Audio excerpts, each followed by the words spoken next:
আমার নাম আদ্রিতা। বন্ধুরা সবাই কেমন আছো?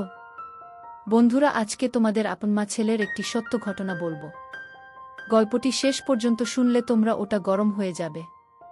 ছাত্রী হিসেবে অনন্যার বরাবরই একটা সুনাম ছিল। স্কুলে কখনো 1 থেকে 10-এর বাইরে ছিল না। উচ্চমধ্যবিত্ত সংসারের মেয়ে হলেও প্রফেসর বাবার মিঠেকটা শাসনে জীবনের পথ ছিল সুনির্ধারিত, আর সেই মতোই এগিয়ে যেত এক ক্লাস থেকে অপর ক্লাসে। ছোট্টবেলার সকালগুলো ধুমায়িত রান্নাঘরে মায়ের শাসনে প্রথম পাঠ শুরু হতো পড়াশোনা ও ফাঁকিবাজির লড়াই, দ্বিতীয়র পাল্লা বেশি ভারী থাকত।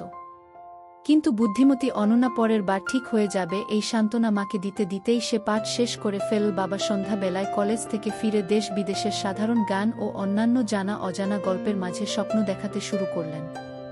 উচ্চশিক্ষার গল্প। তখন কলেজের সাধারণ লেকচারার ছিলেন বাবা। স্বাদ ও সাধ্যের দড়ি টানাটানির মধ্যে দড়ি টানাটানি হয়ে দিনগুলো পার করতেন। ছোট স্কুল থেকে বড় স্কুল, সেখানে অনেক ছাত্রী, অনেক দিদিমণি, সকলের মাঝে মেলবন্ধন ঘটানোর জন্য সময় লেগেছিল অনেক দিন। এভাবেই চলছিল দিনগুলো। দিদিমণিদের শাসন, স্নেহ, পড়ানো, ওদের দুষ্টুমি সবকিছু মিলিয়ে এগিয়ে চলা অপেক্ষা চলত স্কুলের সরস্বতী পুজো, বার্ষিক খেলাধুলোর প্রতিযোগিতা ও শেষে সাংস্কৃতিক অনুষ্ঠানের দিনগুলোর জন্য সেখানে পুরস্কার বিতরণী ও দিদিমণি ও নিজেদের বান্ধবীদের নাচ, গান, আবৃত্তি, নাটক দেখা ও শোনা আর হুলট কলকলানিতে জীবন কাটত ছন্দবদ্ধ কবিতার মতো। একটু বড় হবার পর মাঝে মধ্যে নিচু ক্লাসের বাচ্চাদের একদিন পড়ানোর সুযোগ। সেদিন সকল ভয় ভেঙে একসাথে আনন্দ করা ও ভবিষ্যতে শিক্ষিকা হবার বীজ বুনন হওয়া। অবশেষে তারও মেয়াদ ফুরিয়ে গেল। এবার পালা মহাবিদ্যালয়ের। মাঝে মাঝে স্কুলে যেত। প্রথম স্কুল ছাড়ার পর তারপর সে পথ একদিন বেঁকে গেল। এরপর আরও দূরে সরে যাওয়া কলেজ, বিয়ে, বিশ্ববিদ্যালয়, বাপের বাড়িতে যাতায়াতের সময় স্টেশনে বা রাস্তায় কখনো শুধু চোখের দেখা বা কেমন আছেন এটুকু জিজ্ঞেস করেই সৌজন্য বিনিময় চলত। একদিন সেটাও শেষ হয়ে গেল। শেষ স্কুলে গিয়েছিল বিয়ের পর এডের প্র্যাকটিস টিচিং এর সময়। পুরনো কিছু দিদিমণিদের আদর ভালোবাসার প্রকাশ দেখেছিল অনন্যা, যা ওকে সাময়িকভাবে ভুলিয়ে দিয়েছিল ওর বৈবাহিক জীবনের কর্দমাক্ত ক্লেশ।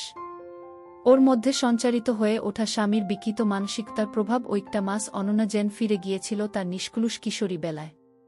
দিদিমণিদের সাথে যখনই দেখা হয়েছে তারা ঠিক নাম ধরেই কুশল বার্তা নিয়েছেন। অনন্যার অসুস্থতায় বা ছেলেরও সেই নিয়ে উদ্বেগ প্রকাশ করেছেন। এ সকলই যেন মাতি স্নেহের প্রতিরূপ। অবাক হবার পালাতো এইবার। অপর্ণা দি, বাংলার দিদিমণি। তিনি স্কুল থেকে অবসর নিয়েছেন 20 বছর আগে। গত বছর স্কুলের পুনর্মিল নিতে গিয়ে দিদির অভাব খুব বোধ করে। মাধবীদির, স্কুলের প্রাক্তন ছাত্রী, কাছ থেকে দিদির নম্বর নিয়ে অনন্যা কিছুদিন আগে ফোন করে বলল ওর নাম ও কোনো বছরের পরীক্ষার্থী। তিনি অত্যন্ত খুশি হয়ে শুধু বললেন, তোমরা আমায় মনে রেখেছ, এ আমার পরম সৌভাগ্য। শুধু এটুকুই নয়, তিনি এক এক করে ওর সব কিছু বললেন। অনন্যা নির্বাক, কেবল দুচোখে বাড়িধারা। একবার সরস্বতী পুজোর দিন অনন্যা ঠাকুমার, তখনও সক্ষম ছিলেন, রান্না করা ভোগ নিয়ে দিদিমণিদের দিয়েছিল। তারা এসেছিলেন অনেক সকালে, তাই সামান্য ক্ষুধা নিবারণ এর উদ্দেশ্যে তিনি শেখথা মনে করিয়ে দিলেন। আরও অনেক অনেক গল্প করলেন, বারবার যাবার কথা বললেন। অনন্যা মনে মনে ভাবে, সত্যিই কিসব মন কেমন করা দিন ছিল সেইসব। এই দিদিমণিদের দেখেই তো তার শিক্ষিকা হবার স্বপ্ন দেখা। শিক্ষিকা সে হয়েছে, কিন্তু তারপরে ওর জীবনে যা ঘটে চলেছে, এমন কিছু তো সে ভাবেনি। অমিতের সাথে বিয়ের পর অনন্যার দিনরাত্রিগুলো কেমন বন্দিশালার তোতা পাখির মতো হয়ে উঠছে। এমন জীবন কি অনন্যা চেয়েছিল? এইসব ভাবতে ওর মনটা বেদনার অভিব্যক্তিতে আর্দ্র হয়ে ওঠে। সেদিন ছিল শুক্রবার। অমিত আজ অফিস যায়নি, অনন্যাও কোনো কারণে স্কুলে যায়নি। তাই অমিত মনে মনে ঠিক করে অনন্যাকে নিয়ে আজ কোথাও একটু বেরিয়ে আসবে। অনেক দিন কোথাও যাওয়া হয়ে ওঠেনি, অফিস ট্যুর এইসব করে সময় চলে যায়। অনন্যাও অবশ্য তার স্কুল ও নিজের পড়ার চাপ ও সংসার নিয়ে ব্যস্ত থাকত। তবুও ওর ছুটিছাটা অমিতের থেকে বেশি থাকলেও কোনোদিন অমিতকে এই নিয়ে কোনো কিছু বলত না। নিজের কাছে নিজেকে খুব দোষী মনে হতো অমিতের। অনন্যা ওকে সত্যিই খুব ভালোবাসে। অমিত প্রতি যতটা যত্নশীলতা প্রকাশ করে তার থেকে বেশি করে অনন্যাকে তার বিকৃত রুচির সঙ্গী করতে ও জানে। ওর বিকৃত স্বভাবের সাথে এখনও অনন্যা সডগর হতে পারেনি। অমিত চায় তার বিকৃত কাজের সাথে অনন্যা যেন সক্রিয়ভাবে যোগ দেয়া। সেই কারণে পৈতৃক বাড়িতে ওর আসবে, যাতে বাবা মা বাধার কারণ না হয়। তাই বিয়ের পরই অনন্যাকে নিয়ে গড়িয়ার বাড়ি ছেড়ে রাজপুরের ফ্ল্যাটে এসে উঠেছে। অনন্যা প্রথমে আলাদা থাকার ব্যাপারে রাজি ছিল না, কারণ একদমই বিয়ের মাস চারেকের মধ্যে আলাদা হলে আত্মীয় পরিজনেরা যদি ওরই দোষ ধরে তা ভেবে এই নিয়ে অমিত একটু রাগারাগি করে এবং অনন্যাকে গড়িয়াতে রেখে একাই রাজপুরের ফ্ল্যাটে থাকতে শুরু করে। শেষমেশ অনন্যার শ্বশুর শাশুড়ি ওকে বলেন, তুমি রাজপুরের ফ্ল্যাটেই চলে যাও, বৌমা একসাথে না থাকলেও কি এইটা তোমারই বাড়ি জানবে। অনন্যা তখন নাচার হয়ে রাজপুরের ফ্ল্যাটে আসে এবং এখানে আসার কিছু দিন পর থেকেই অমিতের বিকৃত রুচির কাজের প্রকাশ দেখতে পায়। কেমন একটা অস্বস্তিবোধ হয় অনন্যার অমিতের এই বিকৃত মানসিকতায়। অনন্যা খুব একটা খুশি হতে পারে না রাজপুরের ফ্ল্যাটে আসার দিন তিনেক পর। ও এক স্কুলের ছুটির দিনে অনন্যা কিচেনে রান্নার কাজে ব্যস্ত ছিল। হঠাৎই অমিত পেছন থেকে ওকে ধরে কাজে লেগে পড়ে। অনন্যা সামান্য চমকে উঠলেও খারাপ লাগে না। ও তখন একটা হাত পেছনে এনে অমিতের চেপে ধরে, তারপর বোঝে অমিতের পরনে কিছুই নেই। অনন্যা ঘাট ঘুরিয়ে মুচকি বলে, এই কি গো, একই বেশে ঘুরছ সকালে? অমিত হেসে বলে, ছুটির দিন, বদ্ধ ফ্ল্যাট, বাসিন্দা আমরা দুই, তবে বৃথা কেন থাকব শরীর। অমিতের কাব্যিক ঠেঙে বলা কথায় অনন্যা হেসে কুটোপাটি খেতে বলে, আবহাওয়া নয় অনুকূল, অথসংযত করো তব উত্থিত কদলিদণ্ডকে।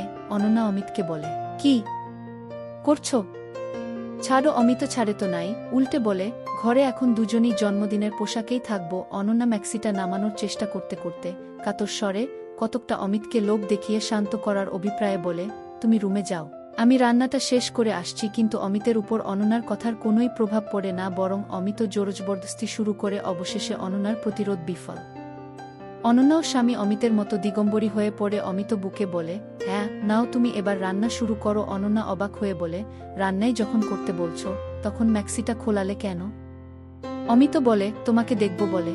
আর ঘরে এইরকমই থাকবো আমরা। অনন্যা একটু মনক্ষুণ্ণ হয়। ও অন্য কিছু আশা করেছিল, কিন্তু অমিত ওকে বিবেচনা করে সেই পথে গেল না। ও তখন রান্না শেষ করার দিকে মনোযোগ দেয়। এইভাবেই চলতে থাকে ওদের দাম্পত্য জীবন। ছুটির দিনগুলোতে অনন্যাকে নিয়ে অমিত নানারকম বিকৃত ফন্দিফিকির করতে থাকে। আর একদিন সকালে, সে দিনটাও ছিল একটা ছুটির দিন, অনন্যা ঘুম থেকে উঠে ব্রাশ করে চা বানিয়ে বেডরুমে এসে অমিতকে বলে, ওঠো, চা এনেছি। অমিত উপর হয়ে শুয়েছিল। অনন্যার ডাকে চিৎ হয়।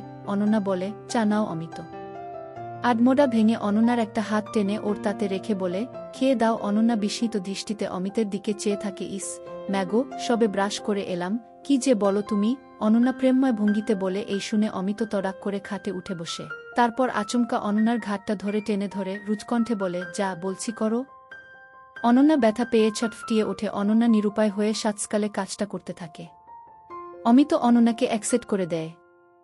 এমন সব উদ্ভট উদ্ভট আচরণেই কাটতে থাকে তাদের দাম্পত্য। অনন্যাও মানিয়ে চলার চেষ্টা করত, আর অমিতকেও বোঝাতো সবসময় এমনটাই ও ঠিক স্বাচ্ছন্দ্য বোধ করছে না। কিন্তু তাতে করে কোনো ফলেই হতো না, বরং দিন দিন ও নিত্য নতুন ফন্দি আটত। কিছুদিন পর তারই একটা নিদর্শন রাখল অমিত। ঘটনটা ঘটেছিল রাজপুরের ফ্ল্যাটে আসার মাস পাঁচেক পর। ততদিনে অমিত তার বিকৃত কাজের পরিচয় দেওয়া হয়ে গিয়েছিল, কিন্তু সেটা বদ্ধ ফ্ল্যাটে তাদের দুজনের মধ্যেই সীমাবদ্ধ ছিল। ঘরের পুরন পর্দা চেঞ্জ করে নতুন কিছু পর্দা লাগানো নিয়ে অনন যা সেই দিন ভীষণই রেগে উঠেছিল অমিতের উপর। কিন্তু ওর রাগ অমিতকে তার বিকৃত কাজের প্রদর্শন থেকে বিরত করতে পারেনি। পর্দার মাপ নেবার জন্যে অমিত এক দর্জিকে আসতে বলেছিল, তো সেদিন সকাল থেকেই বৃষ্টি শুরু হয় অমিতের ফরমাস মতো কুডমুডে আলুভাজা আনার অর্ডারে। সকাল ৮টাতে অমিত ড্রিঙ্ক নিয়ে বসেছে। আধা ঘন্টার মধ্যে অনন্যা আলুভাজা নিয়ে রুমে ঢোকে। অমিত ওকে দেখে বলে, বাহ, আমার লক্ষ্মী বুটা আলুভাজা নিয়ে এসেছ, এসো বস আমার কাছে। অমিত ওর পাশে বসার ইঙ্গিত করে। অনন্যাও বাধ্য মেয়ের মতো ওর পাশে গিয়ে বসে। অমিত তখন একটা পেগ বানিয়ে ওর হাতে দিয়ে বলে, নাও শুরু করো। অনন্যা অনুনয়ের সুরে বলে, এই সাতসকালে লাল পানি খেতে বলো না প্লিজ। এর আগে তো রাতে খেয়েছি লাল পানি, কিন্তু এখন পারবো না গো। অমিত অনন্যার কবজি মুচড়ে ধরে বলে, সকালবেলায় ট্যান্ডাই ব্যান্ডাই শুরু করলে, যা বলছি শোনো। গ্লাসটা ওর হাতে ধরিয়ে বলে, নাও বলছি। অনন্যা হাতের ব্যথার কাতর হয়ে গ্লাসটা ধরে, তারপর মুখ কুঁচকে এক চুমুকে পুরোটা গিলে নিয়ে ভাবে, এতে যদি অমিত ওকে রেহাই দেয়। কিন্তু ওর ধারণাকে ভুল প্রমাণ করে অমিত অবাক কণ্ঠে বলে, আরে বাবা, একটা নেই শেষ করে দিলি, দারুণ তো। বলে আরও একটা পেগ বানিয়ে ফেলে। অনন্যা হতাশ হয়ে লক্ষ্য করে এবারের পেগে জলের পরিমাণটা খুবই কম দেয় অমিত। অমিত বলে, নাও গ্লাসটা তুলে নাও। অনন্যা টেবিলের থেকে গ্লাসটা তুলে নিয়ে এইবার আর একবারে গলায় ঢালে না, ভাবে এটাও আগের মতো করলে অমিত আবারও পেগ বানিয়ে খেতে জোর করবে। ও তখন অল্প অল্প করে খেতে থাকে। কিন্তু অনন্যা যদি গাছের ডালে ডালে চলতে থাকে, তো অমিত চলে পাতায় পাতায়। অর্থাৎ অনন্যার ধীরে সুস্থে খাওয়া দেখে অমিতের মনপসন্দ হল না। তখন অমিত অনন্যার মুখে গ্লাসটা চেপে ধরে। অনন্যা আচমকা গ্লাসটা দুই ঠোঁটের মধ্যে চেপে বসাতে পুরো পানীয়টা গিলতে থাকে, কিন্তু কড়া ঝাঁঝে ওর গলা জ্বলতে থাকে। অনন্যার নাক মুখ দিয়ে জোরাল শ্বাসের সাথে পানীয় উপচে আসতে থাকে। কোনোরকমে অমিতে হাতটা সরিয়ে ও প্রচণ্ড কাশতে থাকে। কাশির দমকে ওর চোখ থেকে জল পড়তে থাকে, আর নাক থেকে সর্দিও তরল আকারে বেরিয়ে আসে। খুব কষ্ট হতে থাকে ওর ধাতস্থ হতে। কিছুক্ষণ সময় নিয়ে অনন্যা তারপর অমিতের দিকে তাকিয়ে রাগত স্বরে বলে, বদমাইশির একটা লিমিট রাখো। অমিত এইভাবে গ্লাসটা চেপে ধরলে কেন? আমার তো শ্বাস বন্ধ হয়ে আসছিল মাঝে মধ্যে। কি যে তোমার হয় বুঝতে পারি না। অমিত একটা তোয়ালে এগিয়ে দিয়ে বলে, নাও, মুখটা মুছে নাও। আর শোনো, আমার কিছুই হয়নি, তবে তোমাকে বলি আমার কথাম তো। চলো। অনন্যা বাথরুমে যেতে যেতে সামান্য টাল খায়, একটু থেমে নিজেকে সামলে নিয়ে বলে, তোমার কোনো কথাটা শুনি না, বলো তো। ওর ডিসকাস্টিং বলে অনন্যা বাথরুমে ঢুকে মুখে চোখে জল দিয়ে বেরিয়ে আসে। অমিত একটা হাত বাড়িয়ে ওকে বলে, এই শোনো, এদিকে এসো। অনন্যা এক দ্বিধাগ্রস্ত পায়ে অমিতের দিকে এগিয়ে আসে। অমিত অনন্যাকে টেনে ওর কোলে বসিয়ে নিয়ে প্লেট থেকে আলু ভাজা তুলে অনন্যার মুখে গুজে দিয়ে বলে, এখন ঠিক আছো তো? অনন্যা মুখের ভাজাটা সামান্য চিবিয়ে বলে, হ্যাঁ ঠিক আছি। তখন অমিত অনন্যার বাথরুমে থাকার সময় একটা নতুন পেগ বানিয়ে রাখা পেগ ওর হাতে ধরিয়ে বলে, নাও খাও। অনন্যা বলে, আবার? এখন থাক না গো, দুপুরে খাবো। অমিত কঠিন একটা হাসি দিয়ে বলে, এই যে বাথরুমে যাবার সময় বললে আমার নাকি সব কথাই শোনো আর পালন করো, এখন কি হলো? অনন্যা অমিতের কথা শুনে হতোদ্যম হয়ে পড়ে আর ভাবে, হুফি, লোকটা কথার ভাজে ওকে কিভাবে ঘায়েল করে নিজের মতলব হাসিল করে।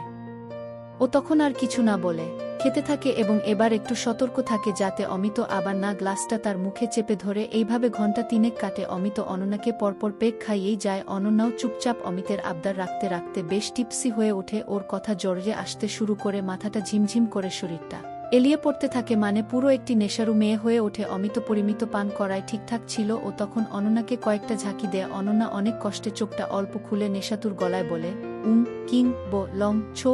অমিত তখন বলে, কি হলো তোমার? এইটুকুতেই কেলিয়ে পড়লে? অনন্যা জড়ানো গলায়, আইম থুক ঘু মো ইপাইট ছে গ্লথ গ্লচ কিছু একটা বলে ওঠে। অমিত তখন উঠে দাঁড়িয়ে অনন্যাকে সোফা থেকে নিচে টেনে হামাগুড়ি পজিশনে রাখে, কিন্তু অনন্যা নেশার চোটে ওইভাবে থাকতে পারে না। অমিত তখন পিছনে সপাটে চড় মারতে শুরু করে। চড়ের আঘাতে অনন্যা ব্যথার অনুভব করে ডুবডে ওঠে, শরীরটাকে গুটিয়ে নিতে চায়, কিন্তু রেহাই পায় না। অমিত উঠে দাঁড়িয়ে অনন্যার চুলকে রথের রশির মতো টেনে ধরে টান দেয়। চুলে টান পড়তে অনন্যা কোনোমতে মুখ তুলে অমিতের দিকে তাকায়। অমিত তখন অনন্যাকে বলে, হামা দিতে থাকো, তোমাকে বাথরুমে নিয়ে যাব। অনন্যার ইস্যু চেপেছিল, তাই কতকটা বাধ্য হয়ে হামা দিতে শুরু করে। মোজাইক রুমের মেঝেতে ওর শরীরের চাপে দু পায়ের হাঁটু চিনচিন করতে থাকে, কিন্তু ইস্যুর ডাক অনুভব করে অনন্যা ব্যথা চেপেই মরিয়া হয়ে হামা দিতে থাকে। কিন্তু অমিত অনন্যাকে বাথরুমের দিকে নিয়ে যায় না, ড্রয়িং রুম থেকে হামা দেওয়াতে দেওয়াতে দিয়ে ডাইনিং স্পেসে আসে। ওখানে কিছুক্ষণ ঘুরিয়ে নিয়ে যায় গেস্ট রুমে বার তিনেক হামা দিয়ে ঘোরাতে থাকে, আর তার সাথে একটা কালা রবারের গোল ও সলিড ডান্ডা যার মাথাটা খুন্তির মতো চ্যাপটা, তা দিয়ে চটাস চটাস করে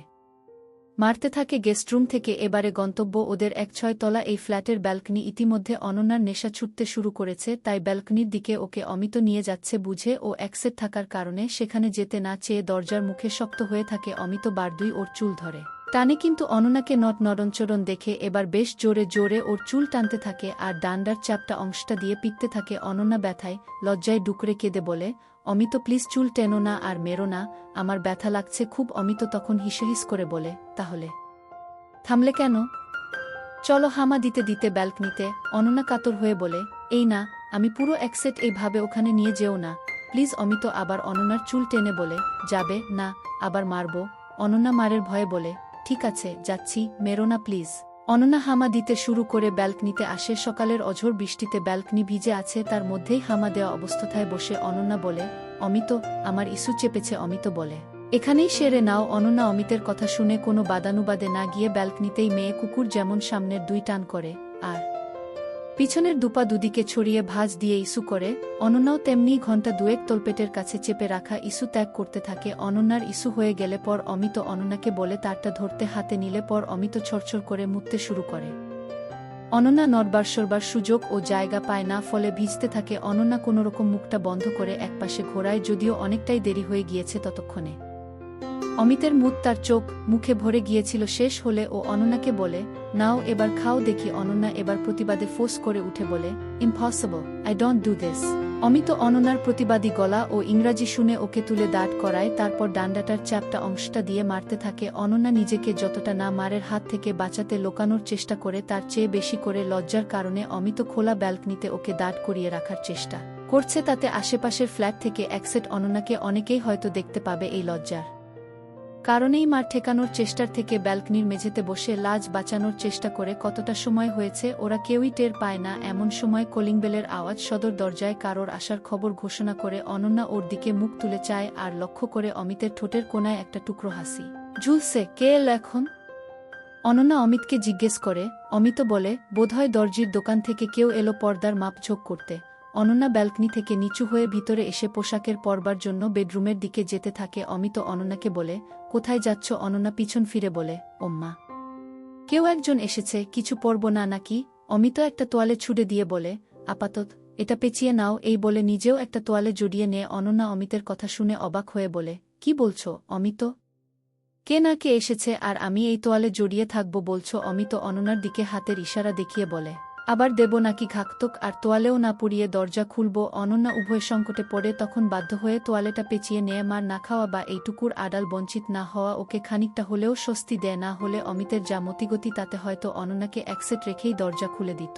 অমিত দরজা খুলতে গেলে অনন্যা ডাইনিং রুমের বেসিনের কল খুলে জলের ঝাপটা দিয়ে নিজের মুখ চোখ ধুয়ে নেয়। কিছুক্ষণ পর অমিতের ডাকে ও ড্রয় ইমরুমে যায়। দেখে অমিতের সামনে একটা আন্দাজ ৩৭-৩৮ বছরের একটা লোক দাঁড়িয়ে আছে। লোকটার পরনে একটা সবুজ লুঙ্গি, গায়ে সাদা ফতুয়া, মাথায় একটা চিকনের কাজ করা সাদা ফেস টুপি, গলায় একটা কাপড় মাপার ফিতে ঝুলছে, আর ফতুয়ার বুক পকেট থেকে একটা পেনের মাথা ও নোটবুকের উপরের দিকটা বেরিয়ে আছে। অনন্যাকে দেখে অমিত বলে, আরে এসো, তোমার ফ্ল্যাটের পর্দার মাপ নিতে এসেছে। আর তুমিই নেই? অনন্যা তার পোশাকের অপ্রতুলতাজনিত কারণে দরজার আড়াল নিয়ে দাঁড়িয়ে বলে, আহা, তুমি দেখিয়ে দাও না। অমিত হেসে বলে, তুমি হচ্ছ এই ফ্ল্যাটের মালকিন, তাই তুমিই সব দেখে বুঝে নাও। বোঝো, আমার লোক ডেকে দেবার দায়িত্ব ছিল, ডেকে এনেছি ব্যাস। অনন্যা বোঝে অমিতের বাদমাইশি। অনন্যাকে অপ্রস্তুত করা। ও একজন সামান্য দর্জি, তাই মুসলিম। তার সামনে তোয়ালে জড়ানো অনন্যাকে হাজির করে মজা লোটার ধান্দায় ওর এই চাল। অমিত অনন্যাকে চুপ দেখে ও তার আজকের এই অনন্যাকে স্বল্প পোশাকে একজন বাইরের লোকের সামনে হাজির করানোর জন্য সকাল থেকে সাজিয়ে তোলা চিত্রনাট্যটা এখনও শুরু হচ্ছে না দেখে বিরক্তি প্রকাশ করে তারপর লোকটার সাথে কথা বলতে শুরু করে। অমিত জিজ্ঞাসা করে, আপনার নাম কি? দর্জিওয়ালা বলে, স্যার মাসুদ।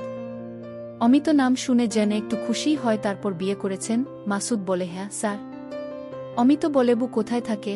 মাসুদ বলে, মুর্শিদাবাদের বাড়িতে স্যার। অমিত বলে, তা কতদিন পর পর বাড়ি যাও? মাসুদ বলে, ওই স্যার, পর্বতরূপ এলি পরেই যাওয়া হয়, তাছাড়া গরিব মানুষ, যাতায়াতেরও তো একটা খরচ আছে। তারপর ধরেন বাড়ি গেলেই কুচোকাচাদের এই আবদার সেই আবদারের ঠেলায় অনেক খরচা হয়ে যায়। অমিত বলে, তা ঠিক। আচ্ছা মাসুদ, তুমি?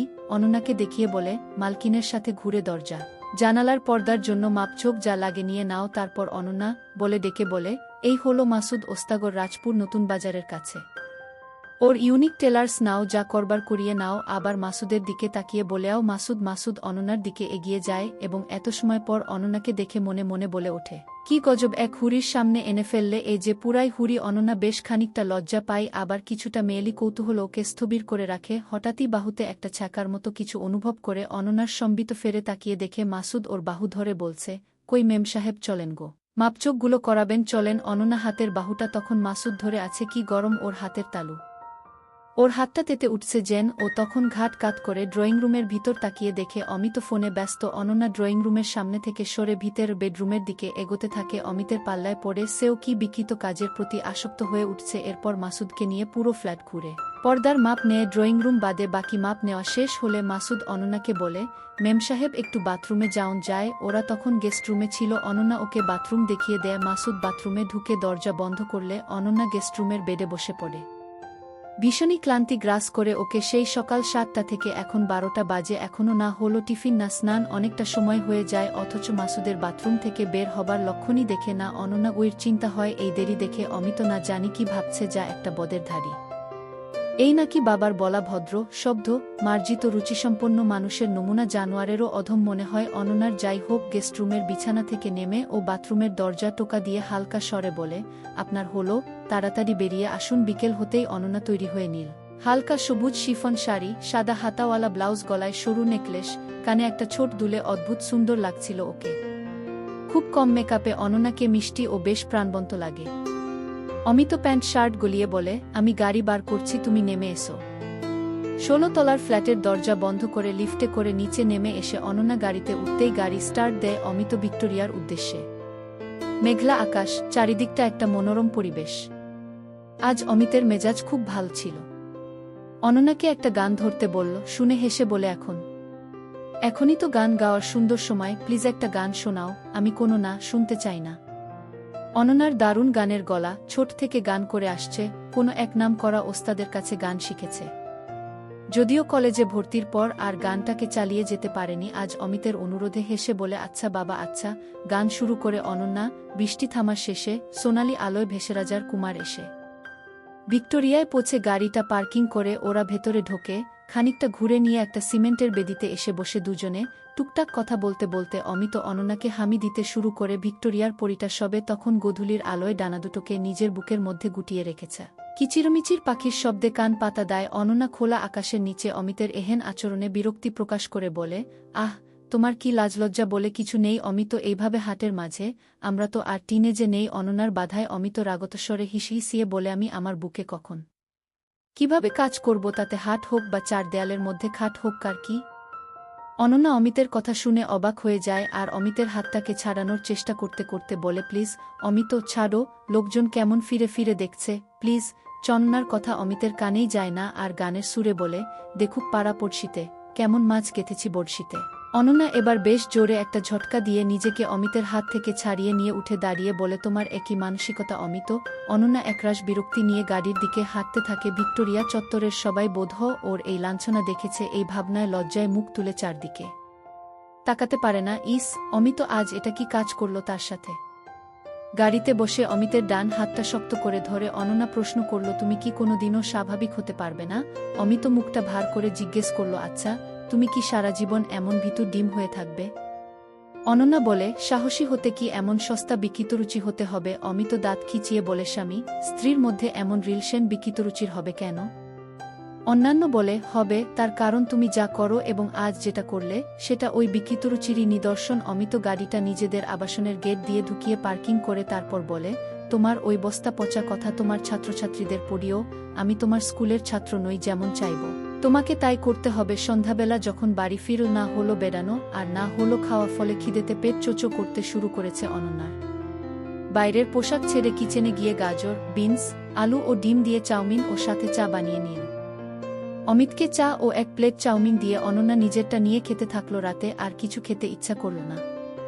ভিক্টোরিয়া মেমোরিয়ালের অর্ধসমাপ্ত ভ্রমণের দিন কয়েক অমিতের সাথে বাক্যালাপ বন্ধই রেখেছিল অনন্যা। তারপর মাঝে মধ্যে ছুটির দিনগুলোতে ও গড়িয়াতে শ্বশুর শাশুড়ির সাথে বা লেকটাউনে বাপের বাড়িতে কাটিয়ে আসত। অমিতের এইসব বিকৃত আচরণের ফলে অনন্যার কাজ পড়াশোনা দুইজেরই একটা প্রতিবন্ধকতার সৃষ্টি হচ্ছিল। তাই ও ঠিক করে দিন কয়েক লেকটাউনে বাপের বাড়িতে কাটিয়ে আসবে। সেই মতো অমিতকে জানিয়ে ও লেকটাউনে আসে, কিন্তু সেখানেও দিন কয়েক পর অমিতও এসে হাজির হয়। অনন্যা অমিতের আগমনে চিন্তিত হয়ে ওঠে এবং যথারীতি অমিত সেখানেও ও তার বিকৃত মানসিকতার প্রকাশ ঘটায়। একদিন সন্ধ্যাবেলা অনন্যা ছাতে মাদুর পেতে বসেছিল। হঠাৎই স্রোতের মতো একটা উষ্ণ জলধারা গায়ে পড়তেই চমকে ওঠে।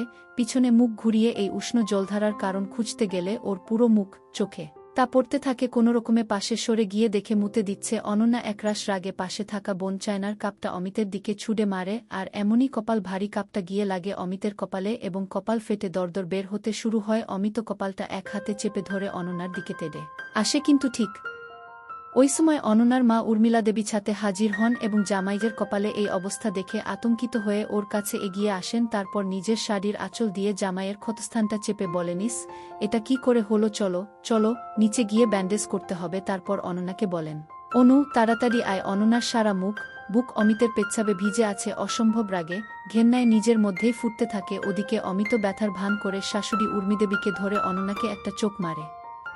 অনন্যা রাগে ফুটতে ফুটতে ওদের পিছনে আসতে থাকে। হঠাৎই লক্ষ্য করে বদমাশ অমিতের একটা হাত ওর মায়ের সেই জায়গায় আঁকড়ে আছে। অমিত শাশুড়ি উর্মিদেবীকে প্রায় বগলদাবা করে এক পা করে সিডি ভাঙতে থাকে। উর্মিলা জামাইকে ওদের রুমে বসিয়ে তুলো এনে অমিতের ক্ষতস্থান পরিষ্কার করে ব্যান্ডেজ বেঁধে দেন আর জামাইয়ের উদ্দেশ্যে বলেন, তুমি বাবা চুপচাপ একটু শুয়ে থাকো, আমি অনুকে বলি ডাক্তার পাকদাসিকে একবার ফোন করে আসতে বলুক। অনন্যা নিচে নেমে বাথরুমে সাবান মেখে ভেজা জামাকাপড় জলে ভিজিয়ে একটা ম্যাক্সি পরে বাইরে এসে শোনে মা অমিতকে জিজ্ঞাসা করছে, তা কাটল কিভাবে? অনন্যা একটু ঘাবড়ে যায়। কি বলবে অমিত? ওর দুষ্কর্মের কথাটা কি বলে বসবে নাকি? লজ্জার শেষ থাকবে না তাহলে? কিন্তু অনন্যার উদ্বেগকে ভুল প্রমাণিত করে অমিত হেসে বলে, আপনার মেয়ে ছাতে জল ফেলে রেখেছিল, তাতেই স্লিপার পরা পা পিছলে যায় আর কাপটার উপর গিয়ে পড়ি, তাই এই হাল। অমিত অনন্যার দিকে তাকিয়ে শয়তানি হাসি হাসতে থাকে। অনন্যা অমিতের হাসি দেখে আরও ক্রুদ্ধ হয় আর বলে, চোখ থাকতেও যারা অন্ধ তাদের পতন তো হবেই। উর্মিলা দেবী মেয়েজামাইয়ের কলহের উৎসকে নব দম্পতির রাগ অনুরাগ ভেবে মেয়েকে কপট ধমকের সুরে বলেন, নে হয়েছে অনু, অত ঝগড়া না করে ডাক্তার পাকডাসিকে একবার ফোন করে আসতে বল, একটা টিটেনাস পেনকিলার দিয়ে যাক, আর আঘাতটাও দেখে যাক। আমি ততক্ষণে শাড়িটা বদলে আসি। কি জানি তোর বাবা ফিরলে না জানি কি আছে কপালে। আজ উর্মিদেবী কাপড় বদলাতে চলে যান। এহেন কুকর্মের ফলে অনন্যাও বাপের বাড়িতে লজ্জিত হবার ভয়ে রাজপুরের ফ্ল্যাটে ফিরে আসে। একদিন স্কুল থেকে ফিরে সন্ধেবেলায় ক্লাস টেস্টের খাতাগুলো নিয়ে বসল অনন্যা। একটা কি দুটো খাতা চেক করতে না করতেই লোডশেডিং, আর তারপরই এক ঝাঁক মশা দল বেঁধে গান শোনাতে চলে এল। ফলে খাতা দেখার দফারফা হয়ে গেল।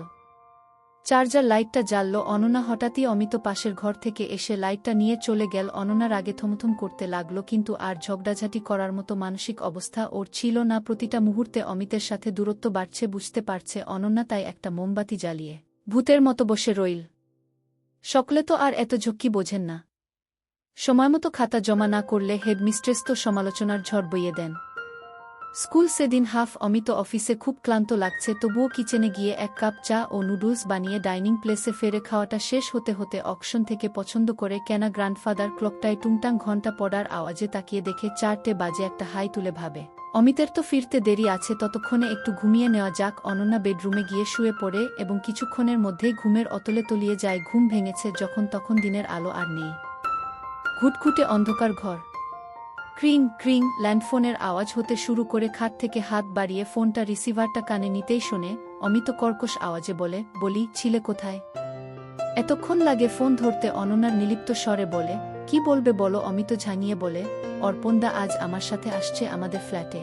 রান্না করার দরকার নেই, খাবার আমি নিয়ে যাব, আর তুমি একটু সেজেগুজে থাকবে, আর পোশাক আশাকগুলো তোমার ওই দিদিমণি স্টাইলে পরবে না। বলেই কট করে ফোনটা কেটে দেয় অমিত। অনন্যা হতভম্ব হয়ে অমিতের কথার মানে বোঝার চেষ্টা করে। এটাও ওর এক ধরনের বিকিতকাম। অর্পণ অমিতের খুঁড়তুতো দাদা, একটি রাষ্ট্রায়ত্ত ব্যাংকের ম্যানেজার পদে আছেন, অবিবাহিত এবং প্রচুর পয়সার মালিক। বিয়ের সময় ও তারপরে বার দুয়েক এই দাদার সাথে দেখা সাক্ষাৎ হয়েছে। অনন্যার খুবই আমোদে মানুষ বলে মনে হয়েছে। অবিবাহিত এই ভাসুরের যে একটু মেয়ে ঘেঁষা দোষ আছে, সেটা যে অল্প কবারই ওনার সাথে দেখা হয়েছে। অনন্যাকে উনি যেন চোখ দিয়ে গিলে খেয়েছেন। প্রথম আলাপে নতুন বউ হিসেবে প্রণাম করতে গেলে উনি অনন্যাকে তুলে ধরে বুকে টেনে ধরেছিলেন নববধূ হিসেবে। অনন্যা সেদিন মনে মনে লজ্জিত হলেও ভাসুরকে কিছু বলে উঠতে পারেনি। আজও অনন্যার স্বামী অমিতের উপস্থিতিতে অর্পণের অনন্যাকে ধরাতে অনন্যা লজ্জায় লাল হয়ে উঠে অমিতের দিকে চেয়ে দেখে ওর যেন কোনো ভ্রুক্ষেপই নেই। অনন্যা একটু জোর করে হেসে নিজেকে অর্পণের মুক্ত করে কোনোরকমভাবে নিজেকে গুছিয়ে নিয়ে বলে, আপনি বসুন, আমি চা নিয়ে আসছি। কিচেন পালিয়ে এসে অনন্যা একটা বড় করে শ্বাস ছাড়ে। অমিতের চালচলন দেখে বিস্মিত হয়। ওর ধারণাতে এটা অমিতের কাকল্ড মানসিকতার একটা দিক। আজ অর্পণকে নিয়ে অমিত এসেছে এবং বিয়ের 1.5 বছর পার করে অনন্যা অমিতের বিকৃত রুচি সম্পর্কে ওয়াকিবহাল হয়েছে। ওর তো বদগুণের সীমা নেই। আজ কি অর্পণের উপস্থিতিতে কোনো কিছু বদমতলব ভাবছে? নিশ্চয়ই তেমনি ভাবছে, না হলে ওকে পোশাক পরার ফতোয়া কেন জারি করবে? এমনিতেই অনন্যা আধুনিকা, কিন্তু স্কুল শিক্ষিকা হবার কারণে কিছুটা পুরনো ভ্যালুকে মেনটেন করে তেমন শাড়ি পরে বেশিরভাগ সময়ে অনন্যা ঠিক করে অমিতের কথামতো ও হট কিছু পরবে না। শাড়ি পরবে, স্লিভলেস ব্লাউজটা পরবে, ব্যাস, আর কিছু না। ও তখন সন্ধ্যা বাতি দিয়ে আলমারি থেকে একটা আকাশি জরির কাজের তসর বালুচরি শাড়ি বের করে এরপর ড্রয়িং রুমে গিয়ে রুমটাকে একটু ঠিকঠাক করে গোছায়। কিচেনে ঢোকে। এরপর অমিত খাবার বানাতে বারণ করলেও ও ফ্রিজ থেকে বোনলেস চিকেন ও পনির বের করে পকৌড়া বানানোর জন্য রেডি করে রাখে। মোটামুটি সব গুছিয়ে একটা ভিজে টাওয়েল নিয়ে বেডরুমে ফিরে আসে। মনের ভিতর একটা অস্বস্তি। অমিত অর্পণের উপস্থিতিতে অনন্যার উপর রাগারাগিটা বন্ধ করে ওকে নিয়ে ফ্ল্যাটে ঢোকে। অর্পণ হাতের প্যাকেটটা অমিতকে দিয়ে অনন্যার পেছন পেছন হাতে গোলাপের তোড়া নিয়ে সোজা ডাইনিং রুমে এলেন। অনন্যা অর্পণকে ডাইনিং রুমে ঢুকতে দেখেই একেবারে চমকে উঠল। অনন্যা ঘুরে অর্পণের সামনে এগিয়ে গিয়ে সামনের দিকে ঝুঁকে পড়ে প্রণাম করতে গেল। অর্পণ ফুলের বোকেটা টেবিলে রেখে, আরে আরে, কি করো, আমার পায়ে কেন? ধুস, বলেই কাছে টেনে ধরলেন। অনন্যা কিছু সময় পর মোচড়াতে থাকে ছাড়া পাবার জন্য, কিন্তু অর্পণ ছাড়ে না। অনন্যা ভাসুর অর্পণের সাহসের এতটা অগ্রগতি দেখে অবাক হয়।